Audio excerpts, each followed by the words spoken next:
Hello and welcome to the Browns Blitz. Today is Wednesday, November 13th, and this is episode 27.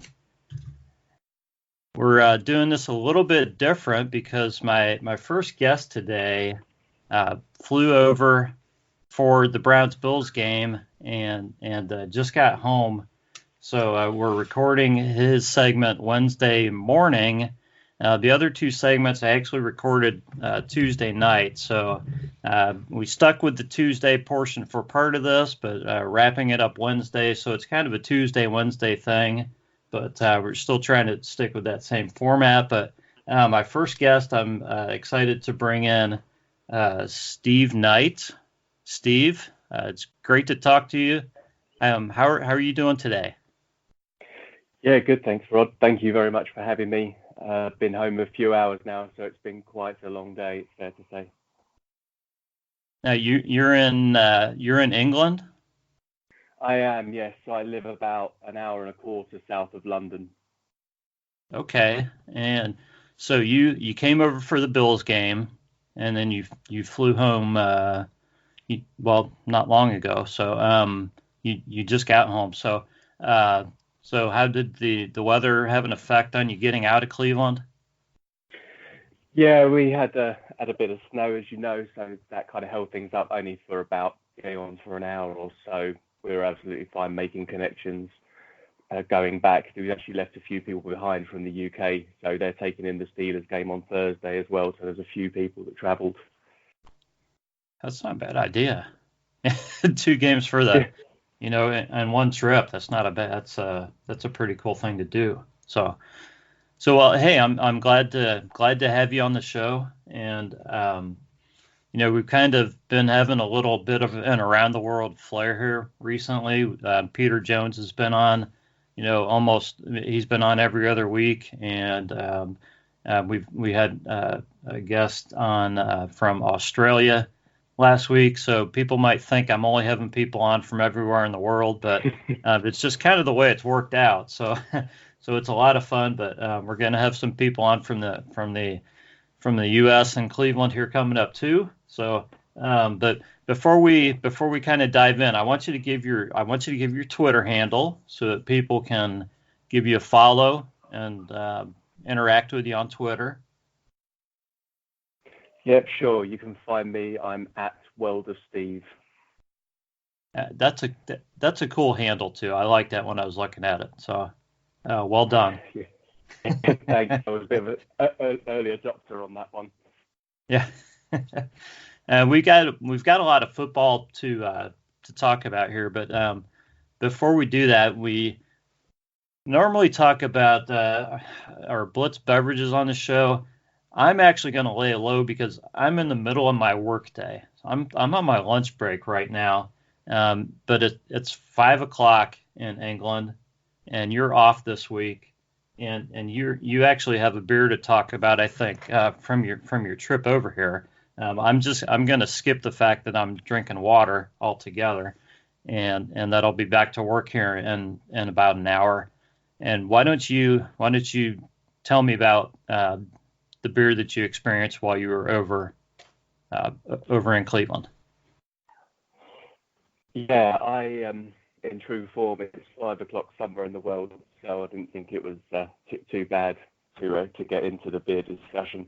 Actually, what I had is, I think you probably had it as like a Halloween thing, but it was one of the Great Lakes, and it's like a ruby ale called Nosferatu, 8% ABV, really, really nice, really loved it. Had a few bottles over there in the fridge in the apartment, although I have to confess now I'm back home, I'm actually on the wine, and have a Sauvignon Blanc from Marlborough in New Zealand, which I would just strongly recommend the region, to be quite honest. I realise that's a bit off topic, but the Nosferatu was absolutely awesome. Really enjoyed it.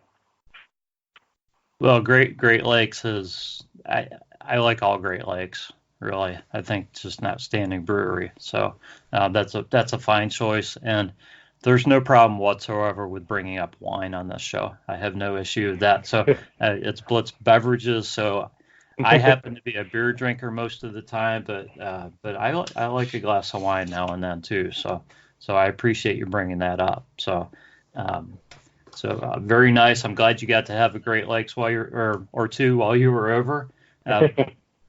Let's talk about your experience of being just at the Browns game. Is this the first Browns game, first NFL game you've been to, or have you been to other games?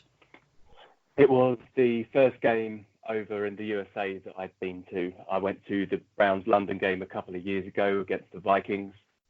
So it was my first victory, although on my second game, I think I probably got quite lucky, within the last few years. Yeah. It was just an absolutely awesome experience from start to finish. I sort of can't stress how well looked after and how, kind everyone was and how generous people were with their time and with their experience as well. It was really fantastic day. What was the main difference in seeing the game in London compared to seeing a game here in Cleveland? I think principally there's a concept of home and away support. Buffalo travel quite well, but if you go to any NFL game, any of the London games, you see every jersey from every game all over the place. So the atmosphere is it's very, very different as opposed to being a genuine home game. You find as well that kind of the discussions that you have are with people who've kind of got an intimate knowledge from the game from playing it, as there's kind of more opportunities to play it obviously in the States as opposed to over here.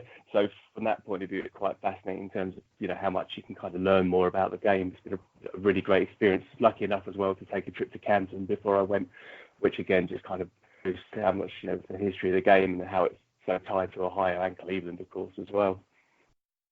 That's great. I'm glad you got to do that. Yeah.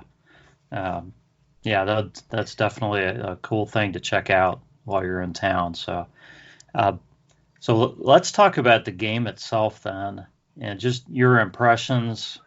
I mean, this was a good game. It was, there were some ups and downs for the Browns, but this was a good close game throughout. What were your takeaways? What from being at the game? What were your feelings? And just give me a couple takeaways from what you saw. Well, I think you already hit kind of the first one that I thought about, which is we played a close game and we won it. Came out at the other side of it, which was awesome in of itself. As you say, there were a lot of ups and downs. It was a bit of a journey, and especially in that long drive towards the end, that 10-play drive. But ultimately, when I kind of look back and reflect on the game, we were there in terms of more total yards, more rushing yards. Time possession was slightly higher. It was close, but it's something that's edge in the score really reflected the game. Also, I have to say I'll probably have to get myself a Hollywood Higgins jersey as well, because he came back and seems to have a connection with Baker, scoring that touchdown at the end. Yeah. To go ahead. And the other thing as well that I was really quite impressed with, I liked seeing Kareem Hunt and Nick Chubb on the field together. I thought that worked really well.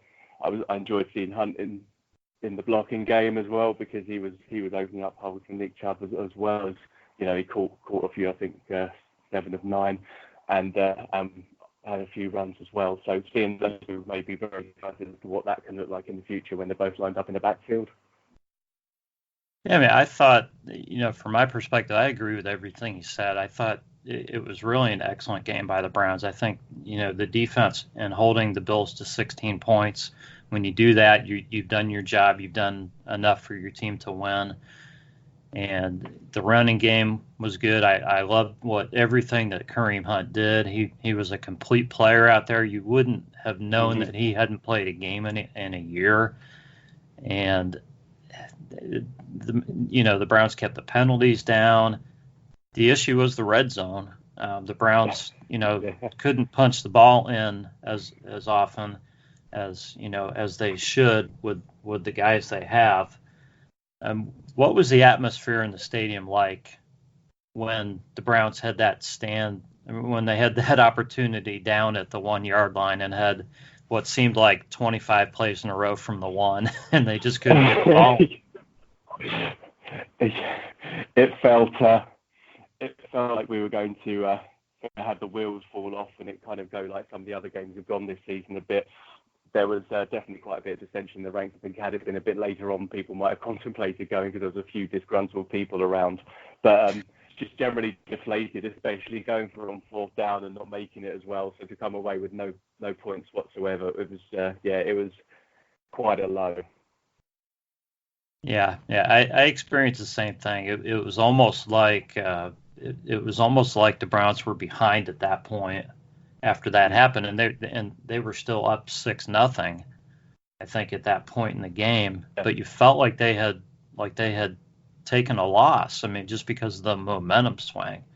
So I mean, the place where I was watching, it was dead silent for quite a while after that. I don't think people knew what to make of it because, I think that people have seen enough of being down there fourth and goal at the 1 or the 2 and seeing the Browns pass the ball 4 straight times. They're like, why don't we give it to Nick Chubb? So we get down there and he runs the ball 8 straight times, and people didn't like that either. And I understand it was the way he ran the ball, the plays that were called, but it's almost like Freddie can't win sometimes. But No. So I really didn't care what kind of plays he called. I just wanted to see the ball get in the end zone. Yes, I'm glad they overcame that. I thought it showed a lot for the Browns to not let them, to not let that get to them, to just stick with their game plan and just keep playing the game and just move on from it. They seemed very focused. I agree, and I think it was a performance that spoke a lot of character. I think you're absolutely right on that point. Based on the way that we dealt with things afterwards, as you say, at that you kind of felt the world was ending, but really did pick it up, especially towards the end, and also right at the end to hold them, to that long field goal. It was a really kind of strong character performance. I think we probably saw a bit more kind of development in the team from that kind of standpoint as well, because it's been a hard road for the last few weeks. Yeah, I'm kind of jumping ahead here, but based on what you saw out of Chubb and Kareem Hunt in this game, what do you expect out of the two of them going forward? Well, I think they'll only improve, and I just think that they'll create so much for everyone else. They seem to have formed quite a good relationship. Listen to the interviews afterwards, and Kareem Hunt's bringing in Nick Chubb, and he's quite selfless, in the way he discusses blocking and things. So I think we'll be seeing a lot of them going forward. It's fair to say. Yeah, I agree. So yeah, I think that. I think there's going to be a heavy emphasis on the run and mixing in Kareem Hunt probably more, and hopefully that'll open things up for them to take the shots with the passing game. It's hard to say. I mean, you have to use the talent of Hunt and Chubb. So I just think you have to do that. Those guys are just so good that as much as you want to give the shots to Landry and OBJ, I think you have to let Hunt and Chubb kind of be the engine now that runs this offense. Yeah, completely agree. I mean, we already had sort of set up through Nick Chubb, but of course we've got the joy of having so many mouths to feed. Once we're back on the straight and narrow a bit more, there will be exactly those options and opening up for hopefully to sort of stretch things out for those guys. Yeah. So let's we're kind of jumping fast here, but let's take a peek ahead to Thursday night. How do you feel? How do you feel about the Browns' chances Thursday, and what are you expecting? Well, I mean, it's a very different Steelers team coming in on Thursday. I'm looking forward to watching it. It'll be on about sort of between 1 and half 1 in the morning UK time. I think we've got a bit of momentum behind us. As I say, it was a pretty gritty performance in the end. Sunday, Steelers defense is pretty serious thing. I think there's probably people had a perception of the Steelers at the start of the season that I don't think necessarily played out. I think there were a few eyebrows raised, when they traded for Fitzpatrick. But he's been completely balling out, and they got TJ Watt and Dupree and people playing at a really high level. So I think it's going to be a bit of a low scorer, but I think it's one that we have every chance. It's not Big Ben walking in this time, and whether plays in a role not only from a talent standpoint, but just the fact that his record in First Energy is a pretty tough one to take. Yeah, I agree with you. So I have to ask, with you being from England, how did you get to be a Browns fan? It is, to be honest, it's a pretty embarrassing story, and it's one I tell quite. Are you willing to share it with us? The Sunday, yes, absolutely. I've shared it with enough people now, and people take me a pretty good grace. It was probably about 10 years ago, and I watched the sport fairly loosely. There's free-to-air television in the UK, so I could watch the Super Bowl every year and the odd sort of game that might be showed. So I decided to just pick it, run with it for a season, and actually commit to a team. I've got family in other parts of the United States. I have no ties to Cleveland whatsoever. So I took an internet quiz. What team should I support? And I just said I'll run with them for a season, and if I enjoy the sport, then that's me for life. And if not, then it'll just be a wasted year of my life. So nothing to worry about. And I got the Browns, who, funnily enough, are quite similar to my soccer team in terms of kind of their fan base is historically loyal. The club is kind of quite rich in history. It's had prolonged periods of no success. So I kind of got on board with sort of Brandon Weeden type time, and been rolling ever since. And it's just kind of how it happened. Yeah, that was it. Yeah, well, everybody has a story. I mean, some of us are from Cleveland, but yeah, it's interesting how people get hooked up with sports teams. And for me, it's really not about how you get hooked up with them. It's the loyalty and sticking with your team and supporting your team through whatever happens. Yeah, and it's been great, rolling with them. And I found as well, the more you kind of learn about the game, the more you find out how it's developed over the last 100 years, the more you see how sort of Cleveland's been at the heart of so many important parts of the game in a really positive sense, and sometimes not in the most positive sense as well. It's just a fascinating story and a fascinating place. Yeah, I will agree with you there. So, all right, Steve, we have a couple minutes. Is there any other Browns topic you'd like to talk about? Probably just, I think how grateful I was for the experience of being in Cleveland. We'd like to have sort of time to go about, see some people, meet some people that I've spoken to on Twitter, and shared sort of Browns takes with, and got to finally meet, share a beer with, and have a kind of discussion about the game. I just loved every second I had in the city. It's a great place, and the people, as I say, couldn't have been wonderful enough to us. I was so happy. It was a shame to leave. It really was. That's great. Do you are you hoping to make future visits or anything planned at this point? Yeah, absolutely. Nothing now currently. So probably not this season. It's still a little bit of a logistical challenge. Put in to try and make it running every season. But hopefully maybe next season or sometime in the future. All right. Yeah, absolutely. As I said, it'll definitely be at the very least an annual event, and any of the London games, if the Browns are over, I'll pick up and just kind of take every opportunity I can if I can get back. Well, that sounds good. All right. Well, Steve, it's been great talking to you. And again, everybody, you can follow Steve at World of Steve. That is so easy to remember. It just kind of flows, right off. Thanks for coming on, Steve, and Hope to talk to you again soon. And now going to welcome my brother Jeff onto the show. Jeff, how's it going today? Well, Rod, it's going a lot better this week. Obviously, coming off a win, I feel like a guy who switched from briefs to boxers. All of a sudden I got a little bit of breathing room. Just totally different feel, isn't it? It is. It's nice. I mean, there's still a lot of nitpicking going on out there about the game, and it wasn't a thing of beauty.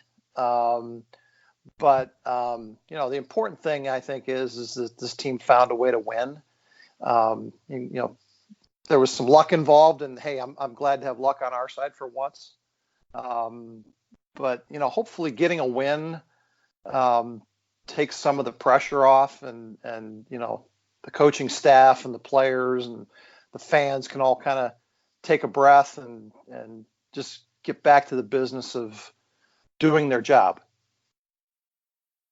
Yeah, I agree with you. Speaking of doing your job, Freddie says that a lot. So, right. What do you make of that, Jeff? Well, all year long we've been hearing do your job, and the takeaways have been kind of whatever the problem was that particular week. Early in the season it was too many penalties, too many turnovers. Lately it's been not having success in the red zone. I think it goes a little bit deeper than that, and just haven't had a chance to think about it this week a little bit. I think doing your job is more about playing to the best of your capabilities, contributing the best possible way you can to the team. But I think what we've seen from the players this year, call it underachieving, but really I think it might be something else. And I'll just give you a baseball analogy. Good hitters in baseball go into slumps, and typically when a baseball player's in a slump, what do we say about that player? Everybody kind of says the same thing. He's trying to do too much. Yeah. Right. I mean, guys, instead of hitting the ball, to the opposite field, he's trying to pull everything and hit home runs all the time. Right. So I think some of that plays into what's going on with this team right now. Is they haven't really learned how to win. You've got a lot of young players on this roster that are learning what it means to be a professional. I think some of our veterans and team leaders are having a hard time figuring out how to lead. Let me just give you an example. And Jarvis had a great game. 9 catches, 97 yards, and a touchdown. Yeah, great game by any measure. I mean, great game. But the taunt, okay, on the first touchdown pass, you and I talked back and forth during the game that that missing that point could be important later, right? Well, fortunately, Oh yeah. It almost always comes back to haunt. Yeah, you miss an extra point, you miss a field goal, it almost always comes back to bite you, right? And fortunately for us, Hushka, is that how you say his name? Missed Something 2 like field that. goals for them. Yeah. So if he makes one or the other of those 2 field goals, we're tied. We're going into overtime. Mm-hmm. Whereas if Jarvis doesn't get the taunt, we're a point up, and it changes the whole dynamic of the end of the game, right? And you can say what you want about whether that was a good call, bad call, but the bottom line is I think Jarvis has to be smarter than that. And what really disturbed me about it was I read about his comments after the game, where he said he would do the same thing. Okay, he said, I'm in there getting guys fired up, and that's just part of our game. We need to motivate each other. And from my perspective, Jarvis, that's not your job. Okay, that's the coach's job. You're not out there to fire up your teammates. You're out there to go out and get 9 catches for 97 yards and a touchdown. Mm-hmm. Okay, that should be enough, right? That's doing your job, not trying to do too much. Play to the best of your capabilities and don't hurt the team, right? So, I thought Baker had a great game. He had his highest quarterback rating of the season. Nick Chubb had another great game. It was kind of strange. He got 100 some yards, but most of it came between the 20s. So I think, the team is still figuring out that ability to finish. But all in all, I thought it was a very encouraging game, and I thought it was a nice building block. Yeah. Short week, going into the Pittsburgh game. Yeah, I kind of felt like we were kind of getting a taste of what the offense could be. And we know that the red zone is the issue, and that's what needs to be fixed. But I still feel like we were just kind of getting just a flavor of what this offense can be with Chubb and Hunt. And once those guys get going, what it can really do for the passing game with Baker. And Baker looked really sharp at times in the game, and I agree with you. It's one of his best games of the season. If not his best. I agree. He probably still has some timing issues. I saw that through the game where, on some plays, just the timing is just a tick off, and I still attribute a lot of that to just the familiarity, guys being comfortable with each other. Again, guys not trying to do too much, staying within themselves and just executing the play. Mm-hmm. But let me just throw this out there. If I told you after 9 games, we would have 2 guys with over 600 yards receiving, and we would have a running back with over 900 yards rushing after 9 games, you'd probably have felt pretty damn good about this offense at the beginning of the season, right? Yeah, definitely. Yeah, those guys, their numbers are there. The numbers are there except for the passing, receiving touchdowns. It's would have not turning into maybe points. Maybe a couple more rushing touchdowns, but yeah, right. Definitely. That's where the issue is. Yeah, it's having the game experience, the maturity to stay within yourself, execute plays when you need to execute them, not end up with a false start on a potential 4th down play. It's the stupid things, and again, almost no penalties. We have 4 penalties in the game, right? 4 penalties, I think. I can't remember the total yardage, but most of it was on that pass interference, right, on Ward on the first play of the game. I think they had maybe, I might be wrong, but it was 70 yards of penalties, and that first play was probably 50 of it or something, 45 of it. Yeah. So that was most of the penalties, that one play. They only had 3 other penalties the whole game. But we're talking about penalties, Jeff. I got to bring this up real quick, and I want to get your take on it because I've been harping on this, and I'm going to keep bringing it up, that penalties are not called the same on a per team basis in the NFL. And here's my example. I don't know if you saw any of the game last night between Seattle and San Francisco, the 49ers. I did not. Okay, the defenses were out there just crushing people, okay? Just good, hard-nosed football. I'm thinking, why don't the Browns play like this, Well, the Browns can't play like that because here's what would happen. There was a play when Tyler Lockett of the Seahawks had the ball I don't know. I can't remember if it was a screen or a handoff behind line.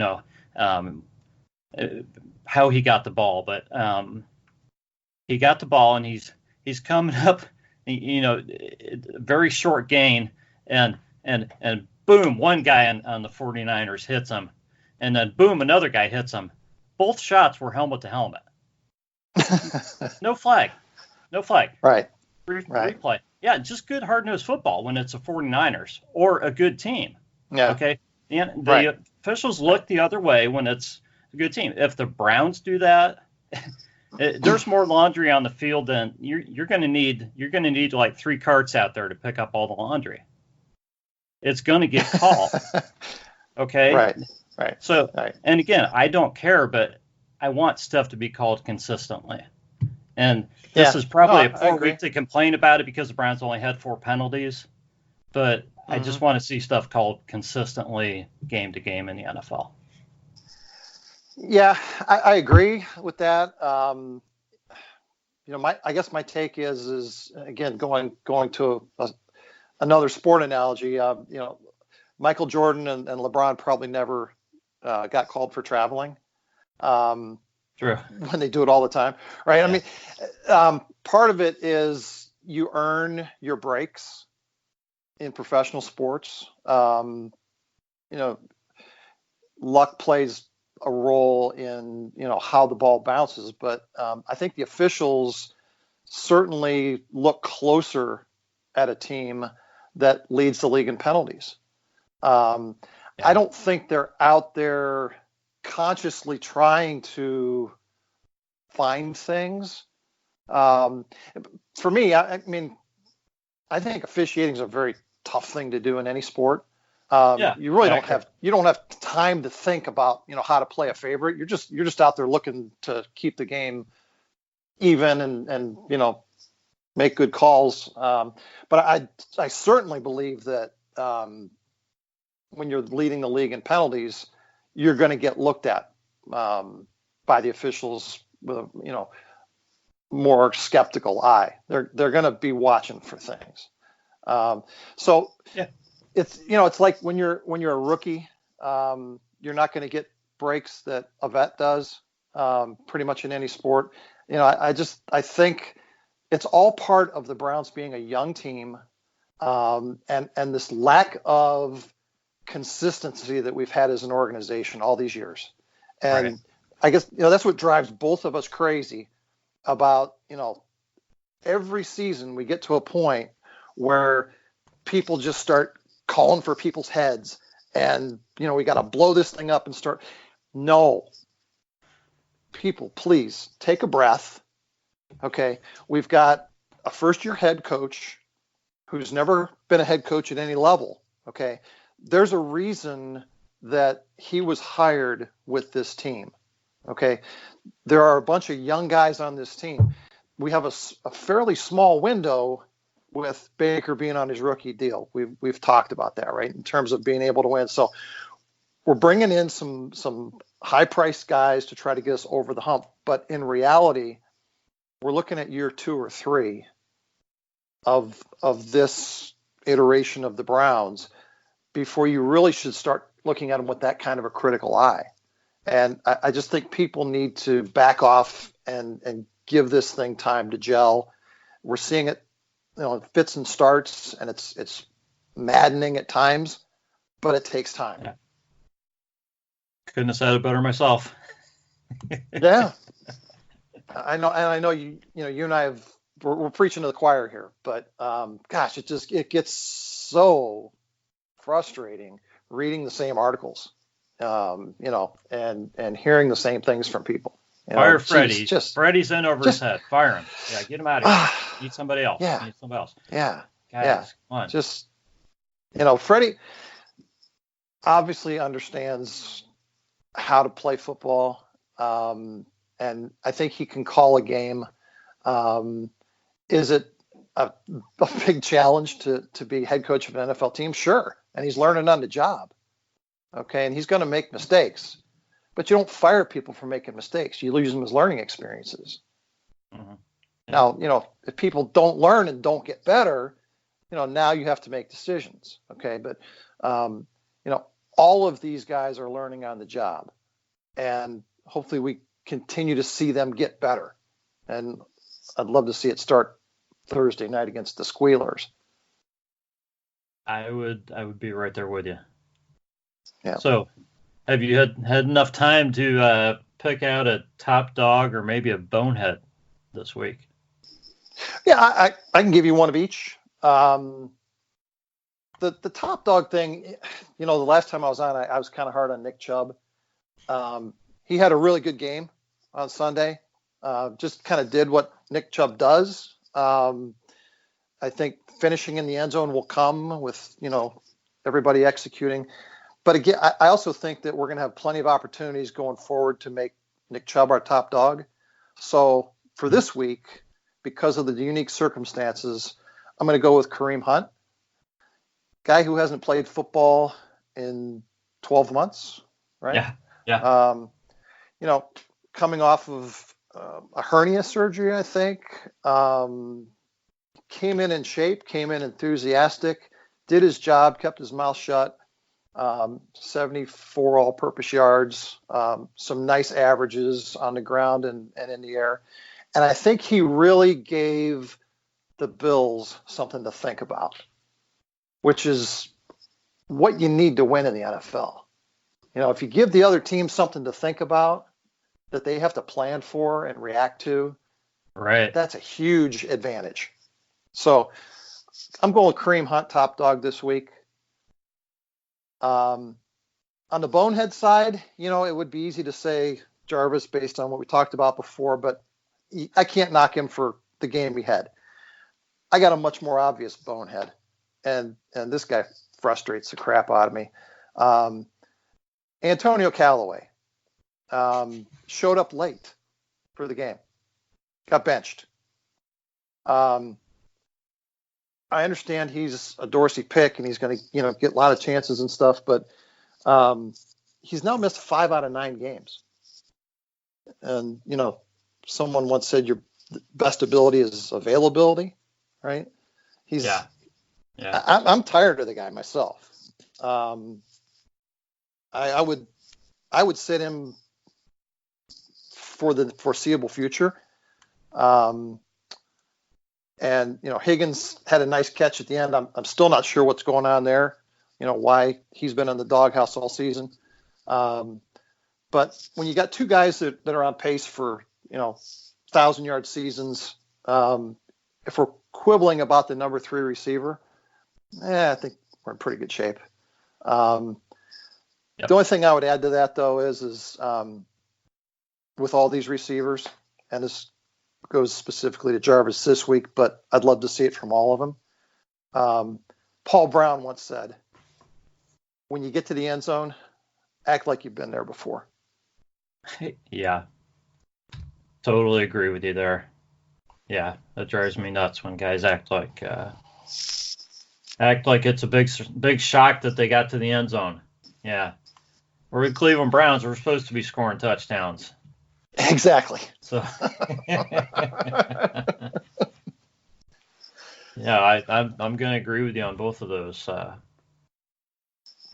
guys, and yeah, I mean, you could give top dog to some other guys, but I mean, I was actually going to say Kareem Hunt. I mean, he did a lot of he blocked extremely well, in addition to the receptions and the carries. So, yeah, I mean, he was a spark, and I think his contributions they're probably only going to go up from here on out the rest of the season.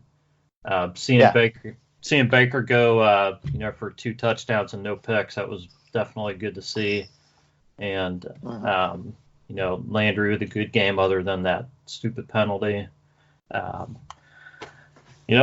thought it was very positive on the offensive side. Yep. And when you see all those numbers, you think, gosh, why didn't we score 30 or 40 points? That's just the missing ingredient right now. Yeah, it's the red zone, and that's the problem. That's what they have to figure out. That's what they got to get better at. And nobody wants to hear excuses anymore. You've got all these weapons. Right. You've got to be able to get the ball in the dang end zone. Um, Right. and uh, I don't care how they do it. Okay, I was out at watching the game, and typically, they're down there and they got Chubb lined up, and Freddie's been criticized before. Well, you got Nick Chubb, you're at the 1 yard line, and you pass the ball 4 times in a row. What the heck are you doing? So this time Freddie runs the ball 15 times in a row, however many it was.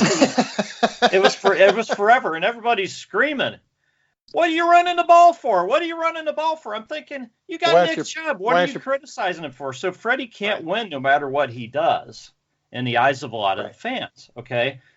But yeah, I agree. You have to figure out a way to get it in. And after a while, yeah, the defense knew Nick Chubb was getting the ball, and they were lined up in that, all within the tackles. So it was pretty easy to diagnose and stop. But yeah, I don't care what they do. Freddie's smart enough to figure some stuff out to get the ball in from the line. I would think with these two backs now that, if you committed to the run game, it would build some confidence with your offensive line. And I just going back to the Mack and Biner days where, they both had 1,000 yards. It was just feeding those guys the ball and just getting them in a rhythm every game. Right. And it developed some consistency with the offensive line, and they kind of built some confidence, and you get to the point eventually where you start dictating to the defense what you're going to do rather than just taking what the defense is giving you. Right.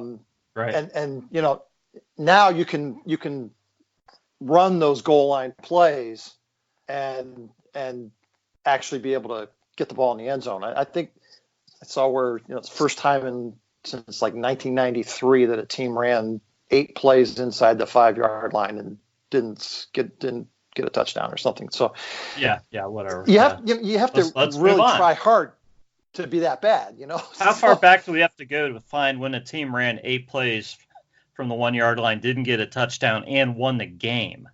That's what I want to know. It's probably never happened. Right. So that's probably a positive. Never. Yeah, that's what I'm looking for. Right. Positive. Okay. Right. So. Yep. So all right, well, big game coming up Thursday. Hopefully we can even dip back to that game maybe when you're on next time, Jeff. And talk about a win. I feel good about playing the Steelers here. It's always tough going to Pittsburgh, but having them come in here in a short week, hopefully building off of this game against the Bills. Mason Rudolph is getting it done for them.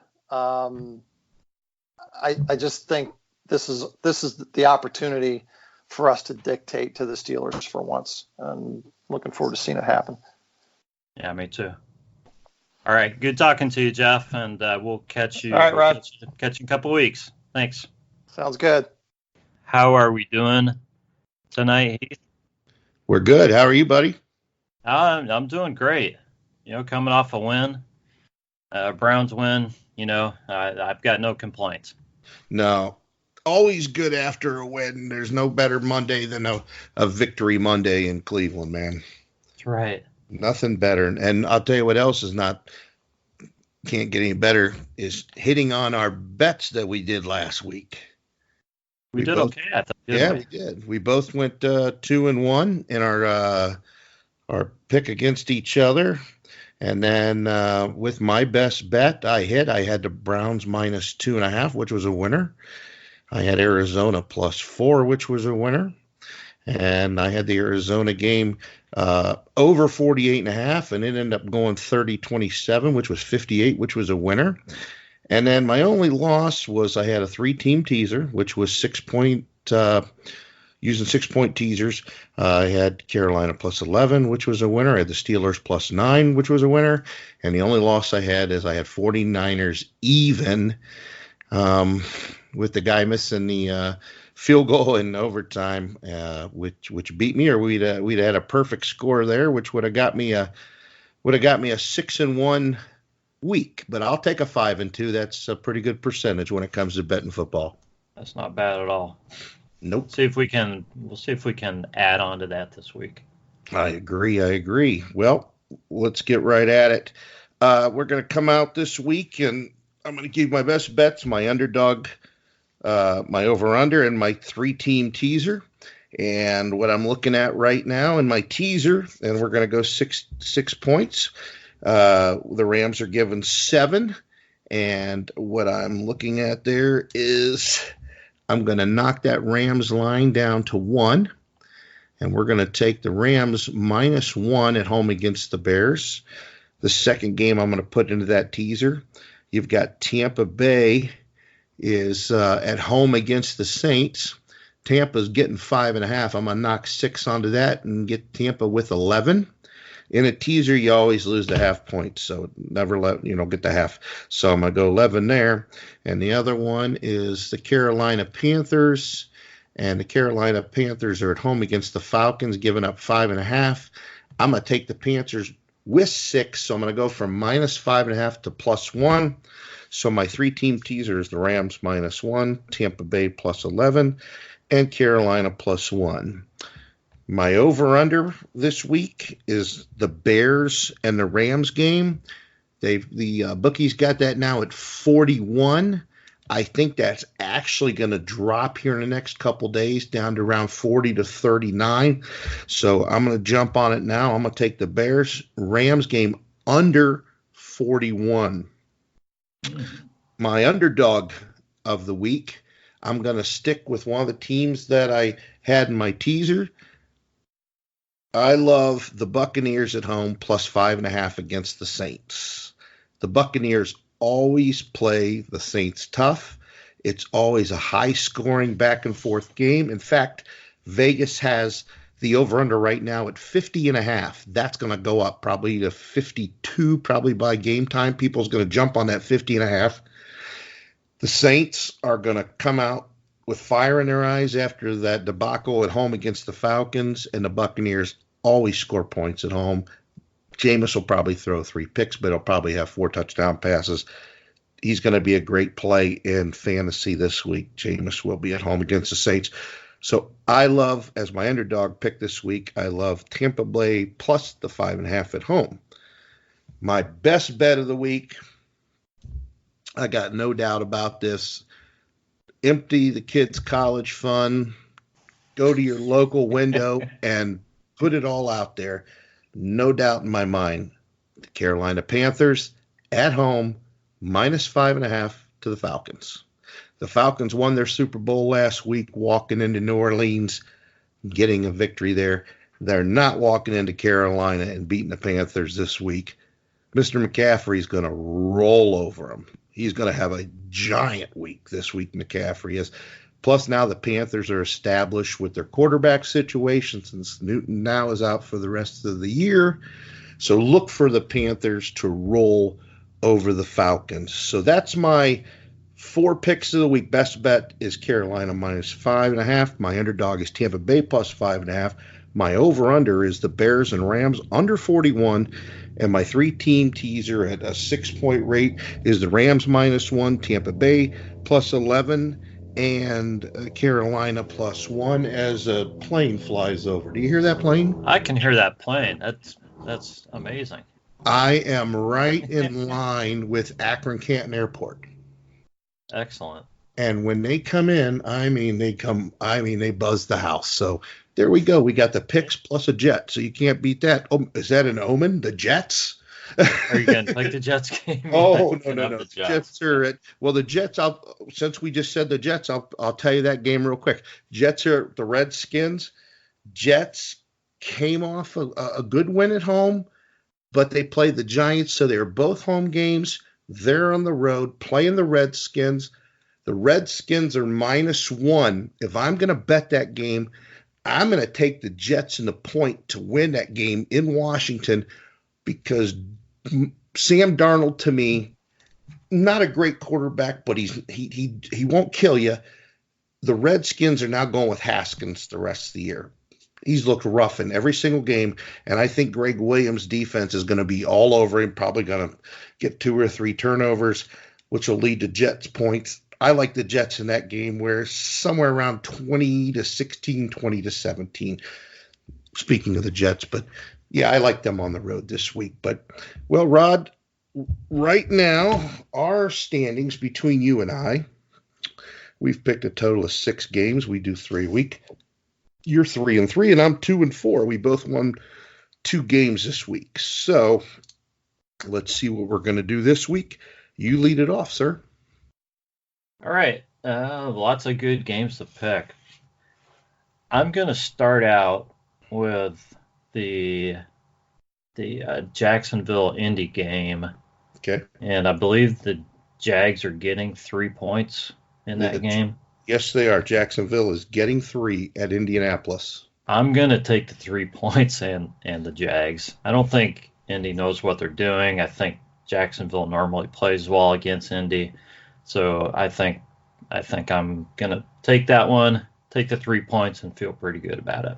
Yep, I like that. Yeah, I kind of like that myself. So all of a sudden, Indianapolis isn't playing well, and Hoyer's been quarterbacking since Brissett got hurt. They were playing a little better with Brissett, so I think they're a little off their game right now. But yeah, you never know. And T.Y. Hilton has been hurt too, so they're missing out on him.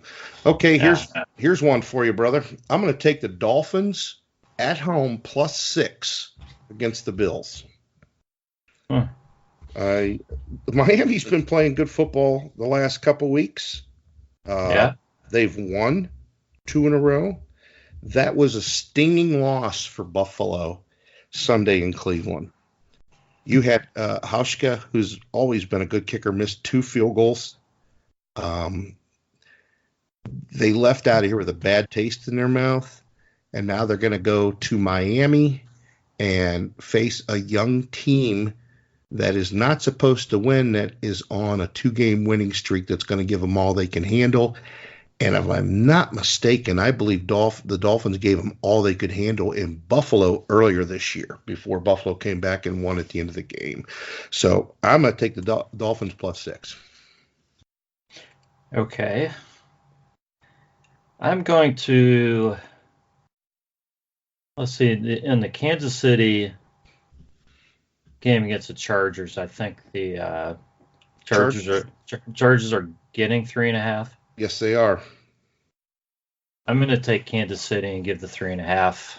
I just think Kansas City with Mahomes back, I think they're going to just kind of keep getting stronger from here on out. So I feel comfortable going with KC there. Okay. Well, I'm going to take the Texans +4 at Baltimore. I think it's going to be a back and forth game. How do you beat Baltimore? You get physical with them. Cleveland walked into Baltimore and beat them up. Physically beat them up. If you watch that game over, we were pounding them. They were after Lamar, hitting him after the throws, making their running backs pay for coming up the middle, blasting their receivers when they caught the ball. They physically beat Baltimore. Texans are a team that will physically beat you up, and I know that Baltimore has their athletic quarterback. I'll take the athletic quarterback in Houston. I'll take Deshaun Watson any day of the week. And I think not only am I going to win this bet with the 4 points, I honestly think the Texans are going to win the game straight out. Well, that's what we're hoping for as Browns fans. Well, I mean, you got it. The Ravens have been beating some good teams. They have, yeah. They've been playing way over their head. I don't understand it. I don't understand how they can beat Seattle in Seattle. I don't know how they beat New England, in Baltimore. I just don't see the greatness of this team that is pulling out these victories. I think it's time for them to come down to earth. If you look at their schedule that's coming up, now they really got some tough defenses. They got the Rams coming up. They got San Francisco coming up. You got the Texans coming up. You got the Browns. They're going to come to Cleveland. They've got 7 games left. Honestly, I can see them going 2-5 in those last 7 games, 3-4. Everybody keeps saying, oh, they're going to win 10, 11 games. I don't see it. And I think it starts this week. I think Texans go in there, not only cover the 4, I think the Texans get the win. All right. Nice pick. I'm going to take the Bears +7 over the Rams. I just think that's too many points. With the way the Rams are playing right now. So give me the Bears and their defense, which is coming back a little bit. And, I almost took that one. Took that one. I just see 7 points there. It just seems like too big of a spread. So I got to take the Bears in that game. Yeah, the only thing that scares me in that game when you got Trubisky quarterbacking for the Bears is that defense causing turnovers. The Rams defense getting a score off a Trubisky turnover. Yeah. And next thing you know, the Bears are trying to catch up and Trubisky's having to throw the ball, and then you're talking about more turnovers. That's one thing that scares me because their offense just isn't very good. But the Rams have looked horrible for the last couple, 2-3 weeks. They just don't look like they've got it together. The Steelers just smothered them the other night. I mean, Cooper Kupp didn't even get a catch. Now that's crazy. He didn't get one reception the whole game. So that's nuts. Yeah, they shut him down. And to me, there's something going on with the Rams. And I think their biggest problem is they're not getting any consistency out of the backfield because of the injury that Gurley has, where half the time he's playing, half the time he's not. You got a backup going. So they're not in sync. You know what I mean? They're just not getting anything going. So I think that's hurting their offense an awful lot. But that should be a nice tight game. And 41 is the over-under right now. So they're thinking it's going to be pretty low score, which I think it is too. Well, let's see here. I got one more to go. And I think what I'm going to do is I'm going to put my money where my mouth is. I made a comment about the game earlier. I might as well go with it. I'm going to take the Jets in the point. Jets +1. Yep, I'm going to take the Jets +1. And I just think they're a better football team than the Redskins right now. Sometimes they don't play with it like it. But the thing is, I'm going to take the Greg Williams defense to go in there and shut down Haskins. And I believe the Jets are going to score with Darnold and he's got Robbie Anderson. He's got Le'Veon Bell. I think they're going to score, and that's why I like the Jets in that game. So to recap, old Rod there has Jacksonville +3, Kansas City -3.5, and the Bears +7. I took 3 dogs this week. And Rod's got 2 dogs, but I got some serious dogs over here. I got the Dolphins +6, the Texans +4, and the Jets +1. Hopefully we'll both go 3-0. Hopefully we'll help people that's out there betting, give you some type of advice that'll help you make a little money this week. As always, that sounds good to me. What do you think about the Browns game? We can't go away without talking about that. The Browns are -2.5. against the Steelers. Well, like I talked with Jeff a little bit earlier, you like the Browns' chances better at home, and I think it's in a game where the Browns are going to be hopefully trying to run the ball a lot with Chubb and Hunt, and trying to keep Pittsburgh from running the ball. I like the Browns' chances, but they're going to have to be careful with the football. The Steelers' defense has been very opportunistic lately, and if it gets into a turnover battle where the Browns can't hang on to a ball, it could get ugly quickly. So the Browns have to hold on to the football. They've got to run effectively, and they've got to stop the Pittsburgh running game. I agree. I agree 100%. So I think the Browns are going to be able to run the ball, and they did a good job of holding on to the ball last week. So hopefully they can keep doing that and keep the penalties down. I think they got a good shot. I think they got a good shot this week, and I think if we'd been talking about this game a few weeks ago, regardless of the Browns record, I don't even think we would have been taking the Steelers seriously. But they've been playing some good football, some really good defense. So the game looks a little bit different now, but I still like the Browns' chances.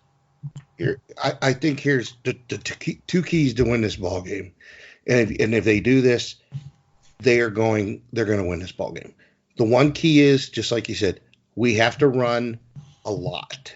We have two big bulls in that backfield now. You just run those guys.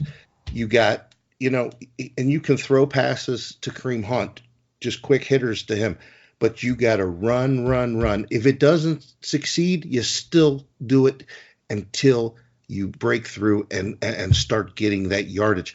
You cannot get into a throwing competition with that defense with Minkah Fitzpatrick. And I hate to say it, but Joe Hayden's playing like a young Joe Hayden back there. You have got to run the ball. The other key to win this game is you got to get to Mason Rudolph. You can't let him sit back there and pick you apart, because what Rudolph does is he doesn't throw the deep ball. He'll pick you apart with a little dink and dunks all over the field. If you put pressure on him and make him uncomfortable, he will make mistakes. He will throw picks. He will fumble the ball. If you put it on him. But you have to get pressure on him, and you have to run the football. You do both of those things, you should walk away with this game, and you shouldn't even be nervous about it in the fourth quarter. They got it 2.5, and they've got the over-under at 40. I think that's just about right on the over-under. I like the Browns in this game. I like the Browns 24-17. That sounds like they win that game, so that works for me. Yeah. And it may be a late score. I just think it's going to be nip and tuck. I just think it's going to be a nip and tuck game back and forth. I wouldn't expect anything less. I really wouldn't. No, like you said, if this was 4 or 5 weeks ago, we were counting the two games against Pittsburgh as wins. But Pittsburgh, you got to give them credit, man. I mean, they're just a winning organization. They lose their franchise quarterback, and James Conner's been out. Now Conner's coming back. You're going to a quarterback doesn't have a lot of experience, and they make a big trade to get Minkah Fitzpatrick, and this team is playing great football. The Browns are going to have to bring it. If they don't bring it, they're going to get ran off the field. I agree with you. All right, I think we're good. I think we got all our bets in. We did. And we're all set. So it's been good talking to you, Big Dawg. And hopefully we're going to make some people some money this week. And that's going to do it for this episode of the Browns Blitz. Remember that Clay Matthews Jr. does belong in Canton in the Pro Football Hall of Fame. We thank you all for listening to the show, and we will catch you next time.